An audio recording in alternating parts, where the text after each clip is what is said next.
Party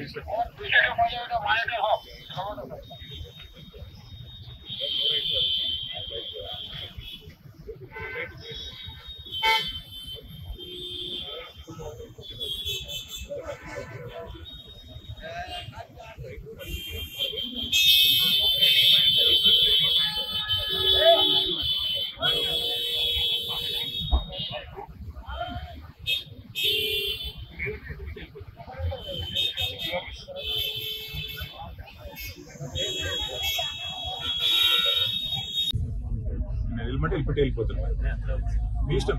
I have to do this. మీరు వెళ్ళిపోమంటే ఇటు వెళ్ళిపోతాను. You have no right to arrest me. I have right to an advocate. ఎవరు చెప్పి writing ఏంటి నాకు అది కాదు కదా. మర్యాదగా మీతో కోఆపరేట్ చేస్తుంటే మీరు ఇంతమందిని పెట్టి హడావుడి ఎందుకు చెప్పండి. అదే రైట్ టు అన్ అడ్వకేట్. ఆడ పోయినాక వాళ్ళని చెప్పమని మీరెందుకు చెప్తుంది. AC you are not ACB, small ACB. వాళ్ళు చెప్పండి నాకు, నేను వాళ్ళని అడుగుతాను కదా. వాళ్ళు చెప్పండి నాకు. లేదంటే ఇటు వెళ్ళిపోతాను. మరి me it's your wish.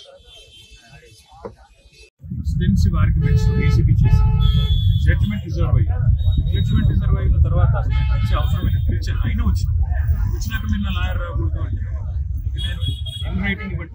Lawyer రాకూడదు, ఇన్ రైటింగ్ ఇవ్వండి. నేను ఉంటాను ఇక్కడ, వెయిట్ చేస్తాను. రోడ్డు మీద ఇక్కడ కూర్చొని ఇక్కడ ఇన్ రైటింగ్ ఇవ్వమంటే లాయర్ రావడం లేదు. లేదంటే మీరు ఉంటే లేదు. మీకు లెటర్ ఇచ్చి వెళ్ళిపోమంటే మీకు లెటర్ ఇచ్చి వెళ్ళిపోండి.